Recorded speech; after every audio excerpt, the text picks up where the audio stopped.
Welcome to the Inspired Evolution, and it is such a treat to be here today. I cannot confess how good it is to have you here, brother. Preston Smiles, how are you today? Ooh, ooh. What's up, my man? Actually, that is like the reason, and now the episode's done. That was the only reason I wanted Preston on. Just like I've got the you, there's a ooh, ooh. Oh, man, I'm so thrilled to have you.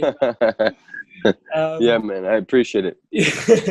For those tuning into Preston for the first time, I guess the story kind of goes a little bit like this. I'm sure he's going to enlighten us deeper into it. Can't wait to dive into it. But basically, Preston was, he was as a young man. It was about 11. The story kind of goes that kind of dealing with drugs in the wrong crowd and that sort of stuff, and then his parents made a decision to switch up his demographic, and he ended up from hanging out with mostly black neighborhood into a mostly white neighborhood, but he saw the same things happening, but the trajectory of the people that he was previously hanging out with, doing the same patterns of things that they were doing, was sending him to jail, and now hanging out with these different bunch of people doing the same things. They were headed to Ivy League colleges and stuff like that.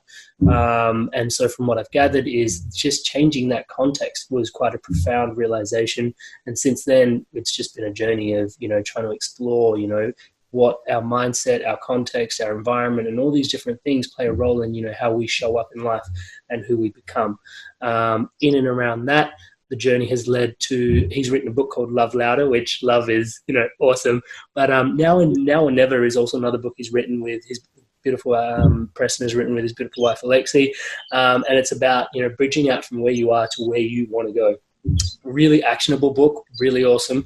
And so in and around that, they've also created the Bridge Experience, which I think facilitates the content of the book really well. And it actually visits Australia quite a bit. So we're quite blessed to have them here. Sharing their vibe.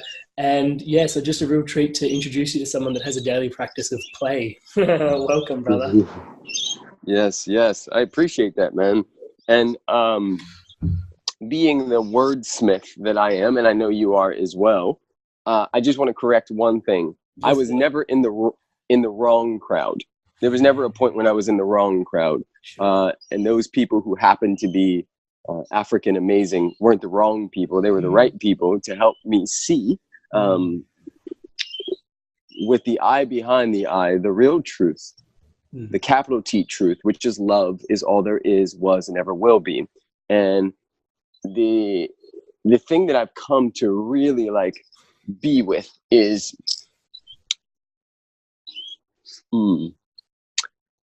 linguistically, we build worlds with our language. Absolutely. And I'm constantly asking myself, what world am I building with the type of language that I'm using? And growing up and being in special education and being labeled dyslexic and special needs, I made up a story about myself that I was dumb, that I was stupid, that I was less than. And I've made it my mission to remind people, all people, of the truth of their being, to remind them that the light that shines within them is the brightest light that can possibly shine in the world. And not only is it a gift to the planet, but it's necessary. At this point, anybody who's listening to this podcast, and I want to thank you in particular as well for creating the space for this, but anybody who's even listening to this, you have a duty in your world, in your context, in your framework, to shine your light as bright as possible, because people are freaking suffering right now. People are experiencing some of the lowest lows, and we have more stuff. We have more technology. We have more stuff. And particularly white men are dying at rates that we haven't seen before. And it's because there's a new category called deaths of despair, which is connected to suicide, drug overdose, and essentially loneliness. And, the sort of older demographic of white men and really young kids are the ones that are dying of this the most. And the US and Western cultures like Australia are getting hit the hardest, And I think it's just deeply important that we all shine our light as bright as we possibly can, because we never know who at the coffee shop that you go to daily, at the cubicle next to you that you work with, who needs that extra smile, who needs that pat on the back, who needs that hug that you've been withholding, who needs that permission slip. Oof, that one in itself is so ginormous. I believe that a part of my duty here is to be a walking, talking permission slip, to be the craziest, wildest, most eccentric version of yourself. We're all weird, super weird. Yeah. It's just most of us hide it because, we've been taught that it's rude to be you. Yeah. And there's a resurgence, and you're a part of that, brother. So thank you. Thank you for your blessings. There's so much woven into that. Just where you left off, like embracing your crazy is like my number one hack for like people. Like, how do I get authentic? Mm-hmm. Like, fuck authentic, just get crazy and find your crazy. Yes. Embrace it, love your crazy, and it just all falls into place after there. Just to anchor that home, it was like when the podcast starts, that was the one sound people told me never to make ever again, and it was like, all right, I'm gonna start every motherfucking podcast with that. So like, yes. But I really enjoy what you were saying about like the light as well, because there's this inherent understanding that everybody has goodness inside them, because there's like there's that baseline assumption that there actually is goodness in everybody. That is something you and I take for granted, but for some of those listening, it may not necessarily be the case. Yeah, and I think it's really deep what you shared about loneliness. A lot of the work I do is with the construction industry, and one person takes their life every 2 days, just in that industry, in this country alone, and it's really heavy. But I really respect what you were saying initially when you called me out for the language I was using. The fact that there is no wrong. I think there's a really deep conversation to be had there. It's like everything. It depends how you look at it, right? Is it servicing my growth or not? And let's talk to that a little bit, brother. Yeah, absolutely. I mean, we sort of nailed it, but I'll sort of unpack it a little bit more for myself. Life, as I know it, is isness. That isness I have named God. God, in my opinion, has never made a mistake. Even the worst stuff that we can name on this planet has been some of the most beautiful, biggest blessings that people have experienced in themselves. And as somebody who's traveled into the middle of India and parts of Africa, who's seen people who actually don't have what most of us have as just like basic needs, and to see those same people stand in their kingdom and their queendom, they don't believe they're poor. To actually experience someone who doesn't believe they're poor, they just don't have clean water. And then to come to a Western culture where some kid didn't get, or one of us didn't get let's call it the job we thought we wanted, or you're dating this guy and you think he's the one, and he cheats on you or leaves you, and we act as if the whole world is coming to an end. And I was doing a video on this yesterday about how if you knew the size of the blessing that was on its way to you, how would you be? How would you stand in your body? How would you operate if you knew? Because we become a society of control freaks. We're trying to figure everything out, and we're clenching and trying to control every aspect of our lives. And the control comes from a deep-seated fear that what if this is the last guy who ever loves me? What if I never get the chance to have a baby? What if I never meet someone else who loves me the way that he or she did? And the thing that I remind everybody who's in a situation like that or something else is like, you think God is done with you? Do you think the universe has just going to stop at you? People are falling in love at 18 and 80. That, and the beautiful thing is there's 7.7 billion people on the planet. And out of that 7.7 billion, all of us have like swam into each other's vortex. And if you and I and all of us can even be on this podcast together, right? Because like there's like our conversation and then there's like our conversation. Whoever's listening to this, you're a part of it. Energetically, you're a part of our conversation. Mm-hmm. And if you can attract us two, then you can also attract someone else. Mm. But, and here's the clincher, the future is being created in the now. And so once we bring ourselves back to the now and say, if I understood what God was doing, if I understood what the universe was doing, if I understood what Jesus, Buddha, Krishna, Allah was doing, moving 10 steps, 100 steps ahead of me, how would I be? And if that's different than how you're being right now, then you get to shift back to love is all there is. What would love do now? What is my sight not allowing me to truly see in this now moment? And what do I choose, right? Brother, thank you so much for sharing. So let's take that deeper. I'd love to know a little bit more contextually where your strength in standing in that love and that expectation comes from. Was it always the case that this was, like an awareness for you? Or was it the case that this was something that perhaps you had and then drifted and you came back to, or something you've cultivated over time? A little bit of both. We're always in a dance, and the thing to understand, and I think this is really big. I'll get to that, but I think this is really big. Yep. A lot of us put people on pedestals that they don't need to be on. And what happens is we see people in these positions and we say, oh, they must have arrived. And the reality is nobody arrives. You do and you don't. It's like a cosmic joke. Like, I have arrived in this now moment and all is well and God is beautiful and so are you and so am I and so is everybody listening. And there's a new moment. And in this new moment, I can have heaven or hell happen in that moment. And so this idea that, we do the work and then we arrive is actually bullshit. You do the work and then life happens, because life is always going to life. And you make decisions and choices based on the practices, your spiritual practices on a daily basis. So doing the work is not some like, oh, I went to a seminar, I wrote down some notes, I jumped around with Tony Robbins, and now I'm done.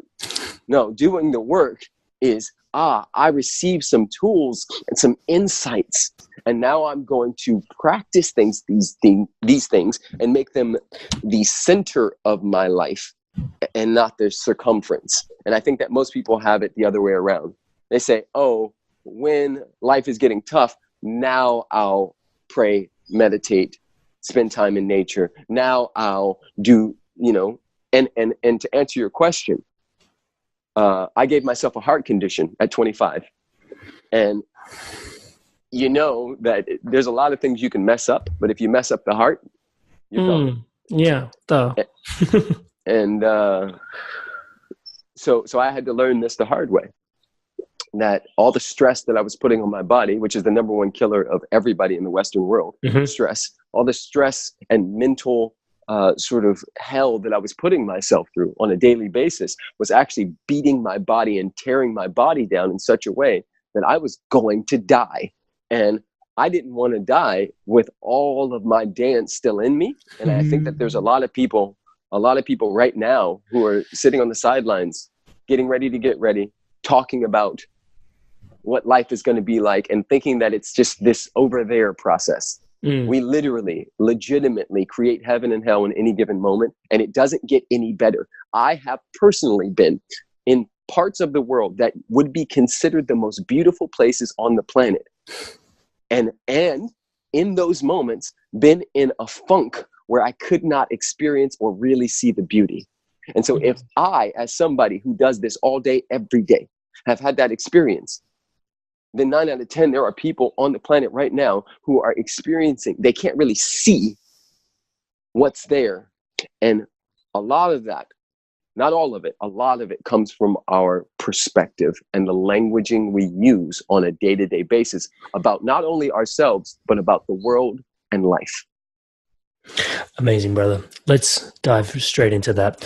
A big part of what I often have a conversation around with some of the people that we have this conversation with is, did you stand a chance? Not being able to see the blessings. I drive down the street here and there's a billboard, there's washboard abs. And, I look around and like within a 4-kilometer radius, there's only like 3 people that look like that. And it's like, what the fuck is going on here? Do you know what I mean? And so a lot of the times that people are interfacing with like, I want to feel more love, or I want to feel like this. And it's like, hey, the isness that you referred to is totally, it's inside here, and maybe there aren't practices in place that tap them into that. But I'm like, hey, cut yourself some slack. Just, like I do want the pressure to be there so you transform and evolve for sure, bro. But at the same time, cut yourself some slack. Like there is so much external input telling you that you're not enough, right? Yes. Huge, bro. Huge. This is the thing that I remind myself all the time. And this is one of, I've read a lot of books and done a lot of courses and seminars and workshops and all of that stuff. But there's a book called Conversations with God. And this book changed my life. And there was a line in this book, and I think it was book 1, because there's like 4 in the series, 4 or 5. And in book 1, there was a line that said, you cannot have what you want, but you may experience what you have. And that line just annihilated me. I literally dropped the book and I was like, wait, what?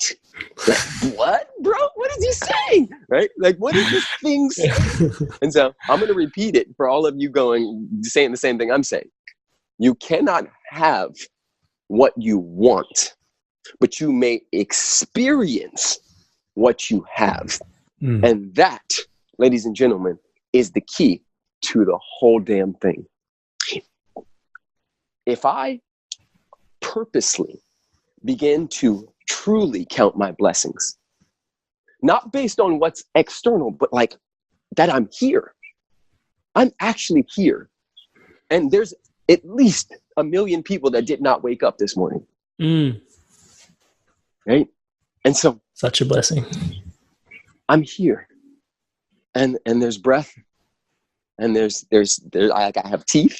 And if I say left arm move, it moves. And like my body is just like going nuts inside of me, and trillions of cells are dancing inside of my body. And all of that is a reminder of like how beautiful life truly is. And now in this now moment, as I'm just bringing all of that up and into my space, what I'm experiencing in this now moment is what? Joy. And so I get to have more of that. Because the universe, God, Buddha, Allah, Krishna, Jesus always says yes. In the Bible, it says, it's done unto you as you believe. In Conversations with God, it says, you cannot have what you want, but you may experience what you have. The moment I'm in wanting, which is lack and limitation, let's go back to your washboard abs. If I see washboard abs and I go, oh, I want that, the universe says, and so it is. You get more of that. You get more of that wanting. But if I see the washboard abs and I go, that's beautiful. That's beautiful that somebody is celebrating that body in that particular way. And I also bring my own awareness to that. We're being programmed to believe that that's what good is. That's what good enough. That's what man is. That's what attractive woman is. And I'm not going to get caught in the mental virus of that conversation and come back to, wow, like I have beautiful guts and intestine. Every time I go to the bathroom and decide to poop comes out. Like, whoa, that's amazing. Then I just get more of that, right? Like the really for me the simple is buried in the complex. Right? Like there's a simpleness of life. Like right now I'm in the backyard in Byron Bay, and this tree right here is like leaning over, and all of us are reaching towards the sun in some form or fashion. And to see this beautiful being, right? This is beingness, this is isness in a space, like sort of blowing in the wind, and like to feel the little bit of like sprinkles from the rain sort of coming through. All of that is a reminder, in my opinion, of presence, right? And presence can be so complex And yet it's so simple. Like coming back to the now. Coming back to the now. What's here now? What's here now? What's in the now-ness of life? Because we can get so caught up projecting. I don't know about you, but I've had experiences where I've stressed myself out about something that has not even happened. I literally have just made up stories about like, and then this is going to happen, and this is going to happen, and if that happens, then this is happening in my whole body. And all of that you have to figure out now. Yes, exactly. Exactly. Bro. So then I catch myself and I'm like, bro, where are you going, P? Where are you going? Come back. What's here now? Is any of that here now? Is that actually here now? Or are you just bringing it here? Are you creating it here? Because in the now moment, none of those things have existed.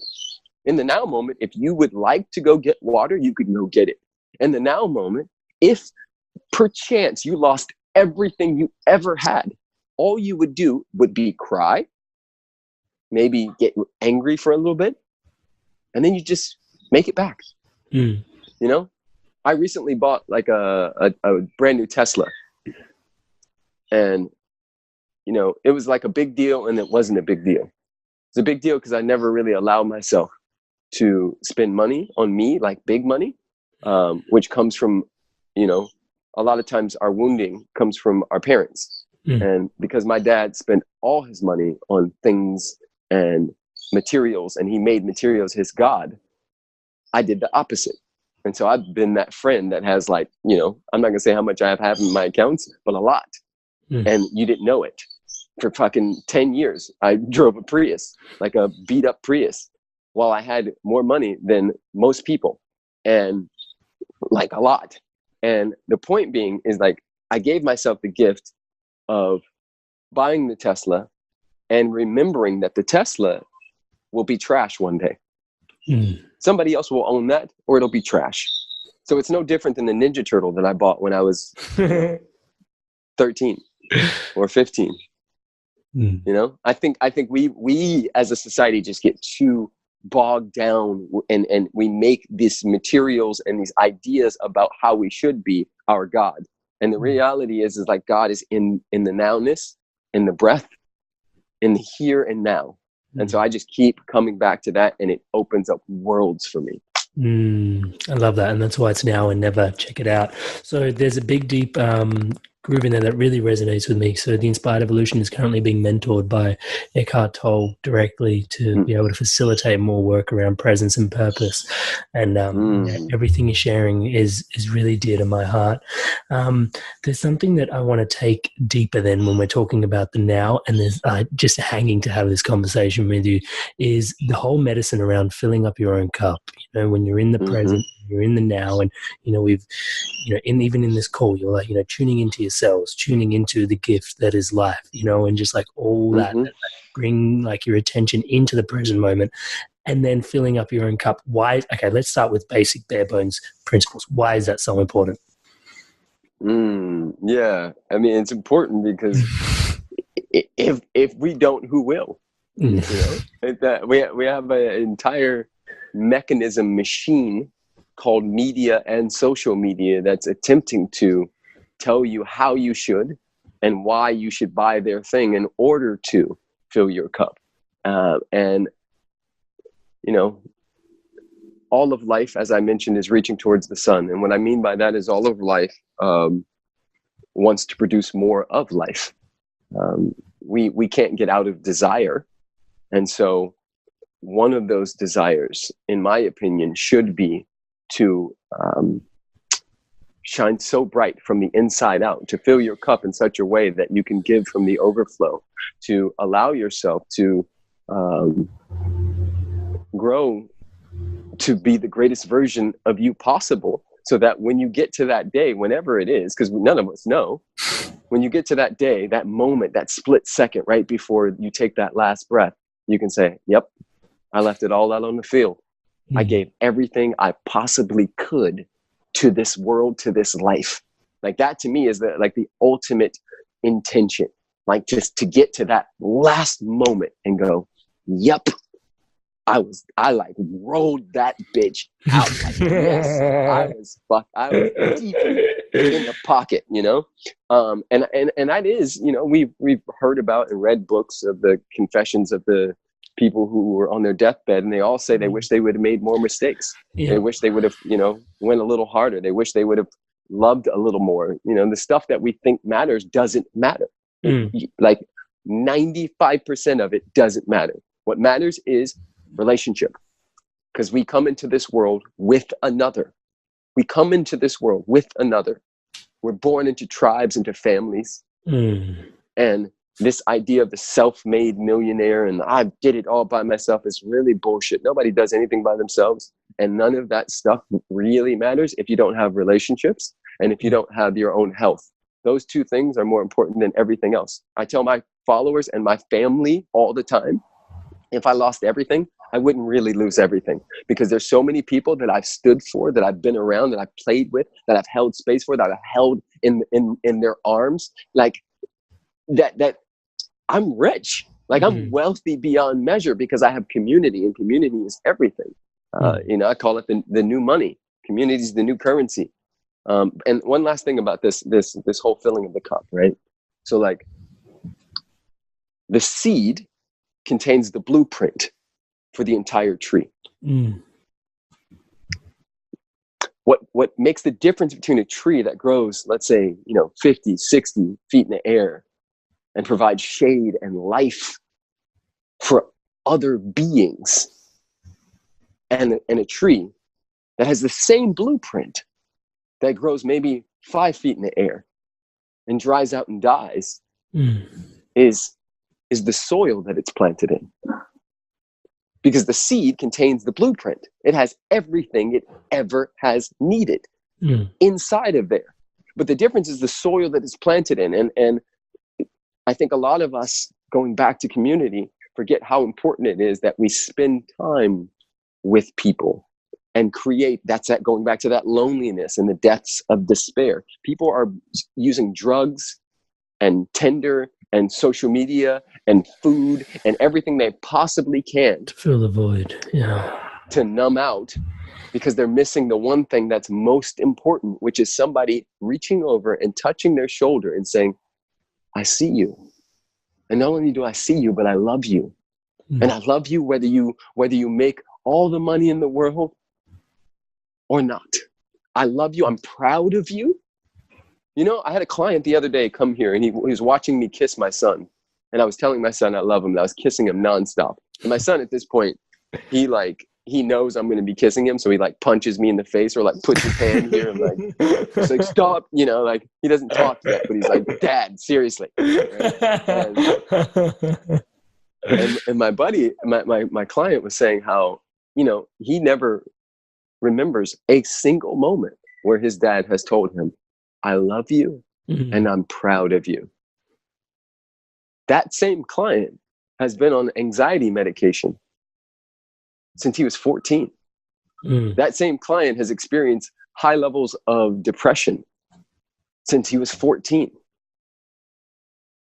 So what's the deal? His dad's a doctor. His mom's an ex-lawyer. He looks like he has everything. They're the perfect white Australian family. And yet this kid wants to kill himself. So what's missing? It's the thing that I'm providing as his coach. I see you, bro. I don't care what you do. As long as you remember who you are, which is pure love, pure light. God never made a mistake, and he definitely didn't make one with you. Yeah. You are the seed that contains the entire tree. And I will be your soil for as long as you need, until you remember who you are and create more soil around you, such that you become like an aspen grove. You know that aspen groves are like on the surface, it's like thousands of trees. But underneath, underneath, it's only one root system, right? This is us. Yeah. This is us all day, every day. It's only one root system. And do you know what happens when an aspen grove, one tree starts to die or get sick? All the other trees send nutrients down into the ground and over to that tree. I'm going to give you another example of who we are. We're like the African wild dogs. They call them the spotted dogs, where they send out a troop of some of their strongest, like 10 to 15 dogs go out to go hunt. And guess what they do? they keep 2 to 3 dogs back to watch the sick, the elderly, and the young. And then the troop that goes out, they go out and hunt together as a team. And when they eat the impala or whatever they catch, they eat the whole thing, everything they can possibly eat. They're the greatest pack hunters in the wild, period. They get 80% of their prey every time they go out, right? So they eat every part of the impala. And then they come back and they all regurgitate. They throw it up into one pile and everybody eats it together. Oh, like what? That's us. That is who we are. We've just become so distant and separate from each other. And like it's the last thing I'm going to say about this, and you can take over again. No, please. I attribute a large amount of my success to the fact that I have done my best to show up for friends and family and people who I've never met. There are at least, and this is like actual facts, there are at least maybe 3,000 people in the last 2 years that would say, hey, I didn't have the, thousands of dollars to work with Preston, but he took the time out to send like 12 voice notes to me when I messaged him on Instagram and said I was going to commit suicide. There are people all over the world, literally in Africa, in India, in Costa Rica, in Panama, all over the world who will say, and if they were listening to this podcast, they'll message you, hey, that guy did take the time out to be there with me, to support me. He gave me tips and tools around social media and how to get my stuff out. Like all of this is why I'm so successful. Not because I have some funnel or some fucking crazy hack that makes me better than everybody else. I'm successful because I keep remembering that we are the aspen grove. We are the wild dogs. Yes, man. And all of that is powered by love. What you were sharing was really profound for me because there was a conversation, almost a couple of things cinching in together in there, which was, you talked about giving yourself permission to embrace that love. And I remember it's been about 5 years now. And I really started going home, and my father's stoic, just old school, beautiful man. His love was in his food. He was a cook and he would share his life with everybody. And the words "I love you" were just not in the vocab. It was like a different generation, cut from a different cloth.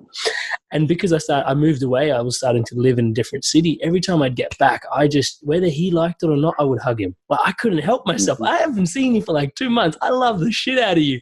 And so I just I hug him and I say, I love you. And he'd just stand there, he'd just stand there and accept it and then sort of go on. Yes. And then after 2-3 visits, I started rocking up and then his arms would spread and then he'd be looking forward to the hug. Now, the other day, I rocked up and I was a bit busy. I was helping him put on a trailer or something. And he's like, "Hey, come here." And I was like, yes. You're coaching me into the hug. And the language, at the end of the phone call, he'll be like, okay, I love you, okay. And then he'll hang up. And I think that's really profound because what you're sharing is that we are all interconnected, and there is that, to me, is a real life example of giving yourself permission to show up, authentically love, authentically you, with what is bringing your own cup into your space. It does have an impact. It may take time for sure, but the impact is totally there. Preston, brother, how do you fill up your own cup? What is it? Is there certain things, or is it what keeps you connected? Yeah, there's quite a few things, but I think the main ones are stillness. I find time, and the stillness specifically is in nature. There's something about putting my feet in the dirt. There's something about running through the wilderness. I do this thing where I'll go somewhere and have a plant medicine ceremony by myself. And I'll go really, really deep and I'll just run. I'll run through the trees. I'll jump over rocks. I turn into the most primal version of myself. And I'll do these big primal screams where I scream at the top of my lungs and I beat my chest and I stomp my feet and I throw dirt all in the air and I just allow myself. And I know this is extreme, right? So not everybody has the space to do this or even the wilderness to do this. Another thing I do is I go surfing. Surfing is like my church. It's like where I go to be baptized, you know. And listening to audiobooks that fill my cup, and you know, the self-talk is really big. I do a lot of self-talk. You know, I go through conversations, probably 10 conversations in a day of me just like, yo, you're good, Pete. Like, you're really good. Like, it's all good, right? You can trust. You can let go. You can breathe now. And I'll just talk to myself. And sometimes I'll laugh at and disassociate myself from the crazy ass voice, because there's like the higher self. And this is my belief, and I'm sure you have a similar belief. There's my higher self, and then there's the wounded self. And I can now differentiate and delineate between who's doing the speaking. And so sometimes the wounded self will come in and have a conversation, and I'll notice that my body is like clenched, my shoulders are up tight, my breathing has changed, and I'll shake it out, and I'll say, I see you. Little fucker, trying to take over. I see you. I caught you. Snuck in through the doggy door. Exactly. And I'll talk to it. I'll talk to the wounded self, and I'll disassociate it.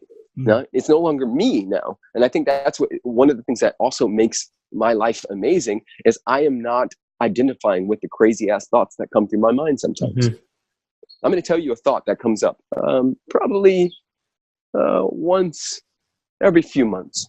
Sometimes I'm driving and I'll see somebody on the side of the road, and the thought comes up, run them over. Like, how fucking nuts is that? And yet, I don't believe that that is me. I know that that's Grand Theft Auto.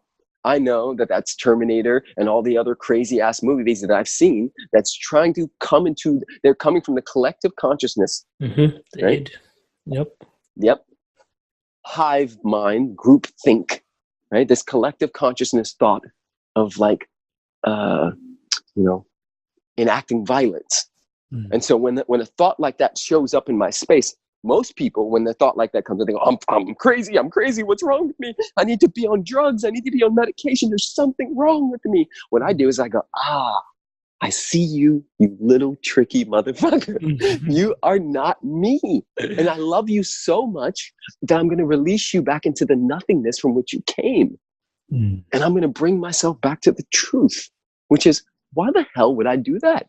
That's freaking stupid, right? And then I just keep driving and I laugh at it.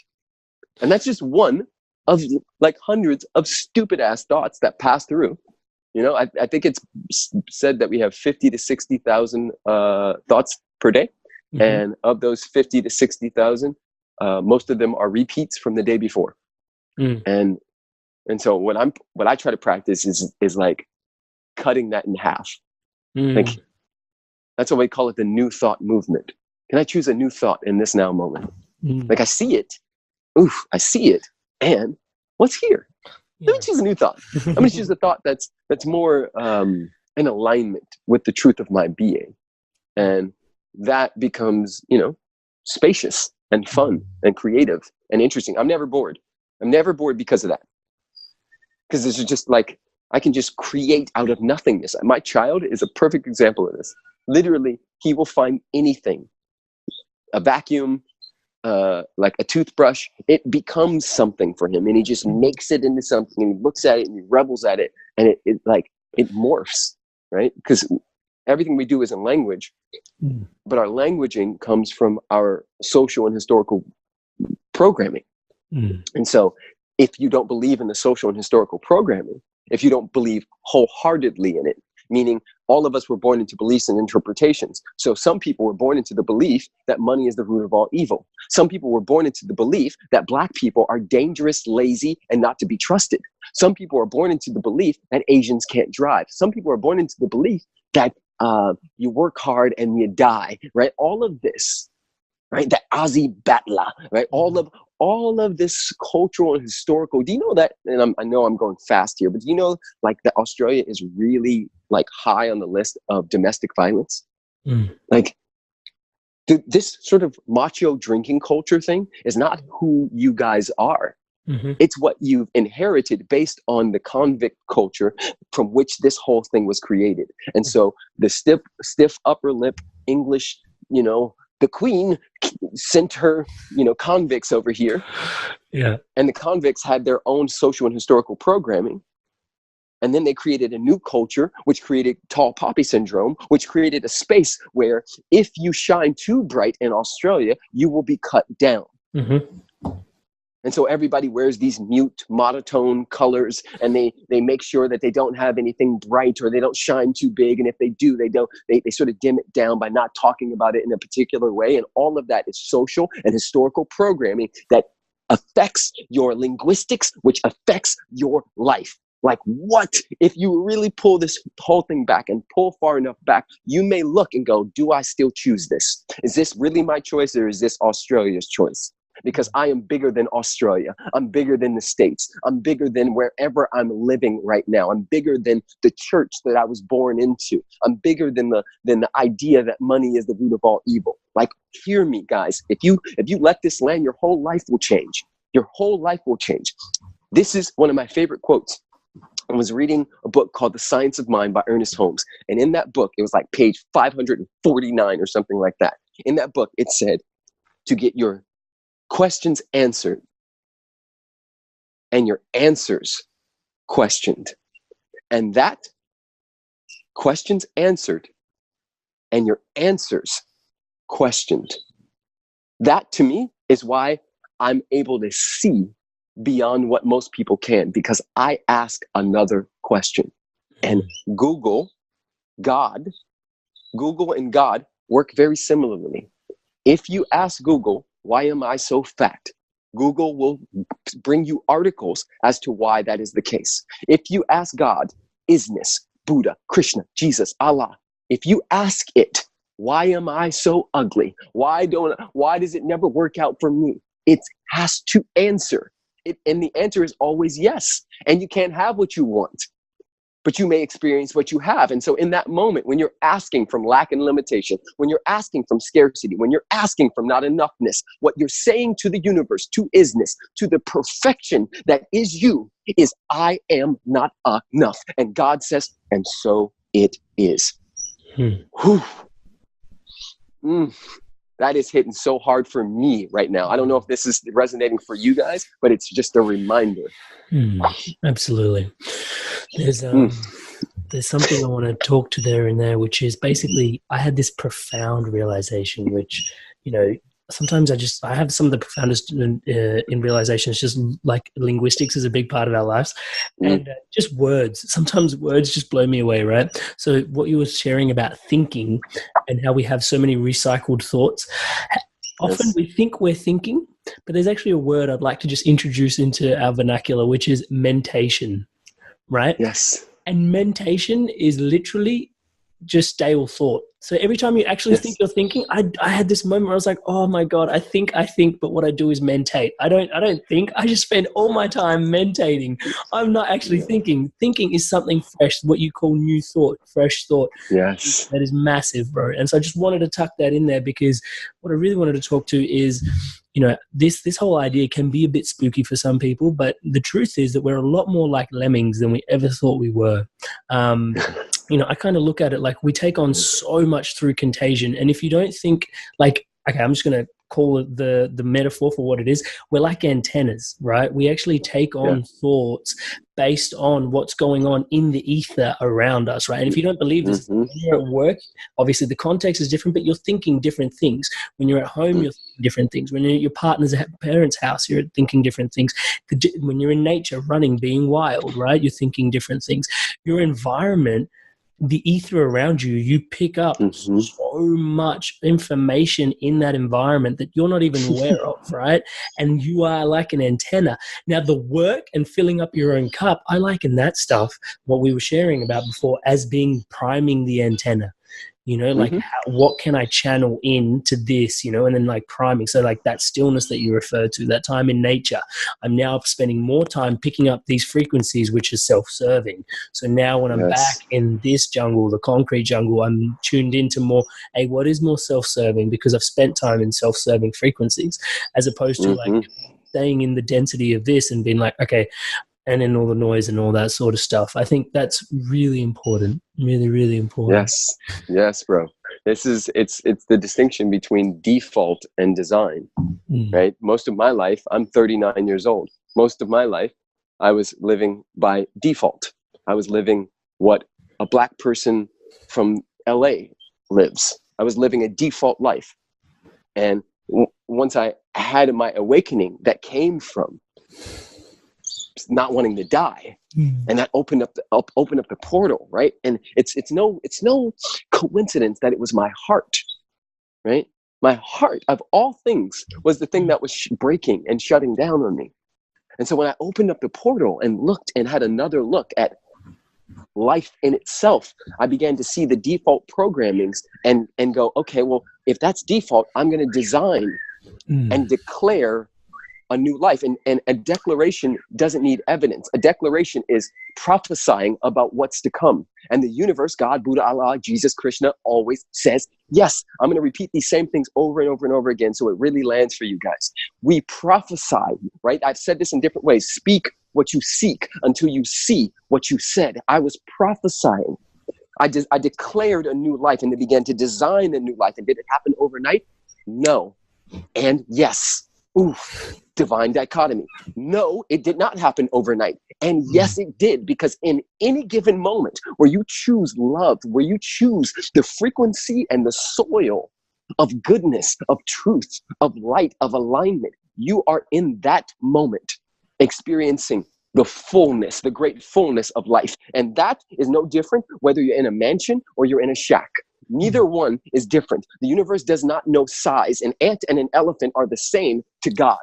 And so, let it land, guys. I'm getting so pumped over here. I'm going to jump out of my skin right now. This stuff changes everything, bro. I feel you on the mentation, and I feel you on the default living and choosing to prime that antenna in such a way. And I just want to play off your metaphor for a second, because, we're doing this thing now. So like, my cell phone, right? So my cell phone, I used to live in this sort of like 5-story building, and I would be on my phone, and then I would get on the elevator, and the further down I went, the less the signal, the less I could get anything out. And so a lot of us are spending time in the basement, and my call to myself, to you, and to the whole world is to keep your conversations upstairs. Because if you keep your conversations and your consciousness upstairs, you're closer to the signal. The tower can get there, and then you can recharge on the 5th floor. You don't have to recharge all the way at the bottom. You hear what I'm saying, brother? Yeah, I know you do. Totally. Wow. Thank you. That is beautiful. That is beautiful, bro. Yeah, it's there's so much to talk to in there. But in the interest of grounding some of the actionable stuff for the listeners, like when we're talking about love, like there is so much to embody, and there is so many resistant pieces, like let's just be upfront. We've got Preston Smiles traveling around the world speaking, and the reason you're getting employed to speak because you stand in your truth and you stand for love, right? But how many people are doing that? And that's what makes you unique, and that's what makes you valuable in this space, right? But it takes a fuckload of courage to go, hey, I'm going to embrace that. I'm going to be that. You know what I mean? So there are a lot of people that see that and are inspired by that, but there's still all these resistant pieces. Is there anything to support people on their journey with that, brother, that you could offer this? 1000%. Number one, and I've said it 10 different ways, and I'll say it again. Soil. The soil is the environment. So if you want to get off the couch, if you want to stop bullshitting and sitting on the sidelines and thinking about this life that you know you want and that you're excited to experience, hire a coach, get a mentor, get in an environment where people call you forward and will not allow you to play small anymore. That's one. Number two, before you even do that, it takes risk. And so what I do all the time is I say by when. I put a date on it and I put it in my calendar. So I say, okay, out of all the things I could do to get skin in the game, what's the one that's the scariest? And whatever that is, I'm going to put it in my calendar, and then I'm going to tell people. And I usually tell people on social media because it backs me in a corner. If I say it's going to happen, then it's got to happen, right? So I put skin in the game, I tell people, and I put it in my calendar, and I literally began to set my life up that way. I was a surf school instructor. Who knew that this was coming. I'm a millionaire, bro. And I was a surf school instructor. It was my own surf school, and I had other instructors, but I was pretty much what you would call broke. Most of my life, I didn't make it more than $60,000 until I turned 33. And then at that point, and guess what I did? I moved in with my mom. I took a few steps back to take 100 steps forward. I sold everything I had. I moved in with my mom, and I said, in 6 months, I'm jumping. And I fucking went in the gym. Most of you guys are working out your booties and your arms and your abs. Work out your language. Yeah. Work out, use that money to invest in your personal growth. Use that money. And like we spend so much time, like people think, and I'm going to say this, elevation requires separation. And what that means is you don't get to remain the same, think the same thoughts, hang with the same people, do the same shit you do every day, drink every other weekend or whatever the case may be, swipe through Tinder and just have sex with anybody who thinks you're pretty, and then also get the stuff you say you want. Elevation requires separation. So if you want what you say you truly want, you're going to have to separate from that old life. Your old life is going to cost you your new one, and vice versa. And so that's the game. We get to actually really pull back and say, what needs to be cut? This is the tangible thing. What needs to be cut out of my life such that I begin to create an environment where the things I say I want are on their way. Yep. Profound. Thank you so much for sharing that, brother. Thank you so much for sharing. I'm aware that, I could talk to you forever. I feel like on some cosmic level, we probably have been talking forever. Oh, yeah, for sure. But in the interest of tying it out, and just being respectful of your time, for those that really want to connect in with Preston, what is the best way for them to come across your work? I know the bridge experience happens up north a lot, but yeah, tell us. You can just go to Preston Smiles on Instagram, Facebook, YouTube, or PrestonSmiles.com, and it sort of will lead to all those things.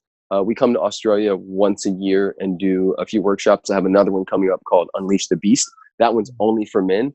We've done the bridge ones in Gold Coast, Melbourne, and Brisbane over the last couple of years, and we'll come back in 2020 and do it all over again. But for those of you who catch this in time, if you want to, and you're a man, you want to come to Unleash the Beast, definitely find it on my pages. But outside of that, just stay in touch. Like I really do appreciate tribe, and I see you guys as family, not necessarily followers. And so if you're on Instagram, follow me there at Preston Smiles, and we'll be in touch. Awesome, brother. And for those tuning in, Unleash the Beast is men's work. And I just want to give a quick little shout out. For a long time, I look at masculine and feminine as a whole conversation, and I don't really buy into too much of it. But what I've learned is that what is masculine is basically freedom seeking, and what is feminine is basically love seeking. And I kind of had this challenge around men's and men's only work because I'm a man, similar to Preston, that's operated by love. And so it's like a feminine man, man with a feminine operating system looking for love rather than freedom. And in the shadows, that masculine, freedom can be fleeting. And that shadow of women love can be suffocating. But I have to say, getting yourself to men's work, I never went. I just completely avoided it like the plague. And then some of the most profound stuff has happened to me. Literally this coming weekend, me and 13 of some of my dearest brothers are going to go spend some time doing men's work in a retreat. So it's profound. Yep. I highly advocate it. Cannot stand behind it enough. So I'll be looking into your work as well, brother, and seeing if there's an opportunity to come along and kick some dirt together. And For sure. just lastly, my last question, and by no means my least question, just we always tie it out on this, is beyond the skin suit, beyond the name, beyond the work, you know, it's metaphysical in its nature. Who is Preston? Light, and more light, all of it. I love that. Thank you so much again for your time here today, for all the work that you've put into yourself, and just wishing you all the best for the future ahead, brother. So much love. Thank you guys so much for tuning in to the Love of the Inspired Evolution and sharing the Love of the Inspired Evolution. If you feel like this content has supported you or may support anyone else that you know may resonate with the content of it, please share away and share the love around. Thank you guys so much. And to stay up to date on whatever's coming out with the Inspired Evolution, please subscribe. There's all these links in the bio for you to tune into the episodes and all these different platforms, just so the message can get to you and your loved ones. Thank you so much for all your love and support. Stay inspired to evolve.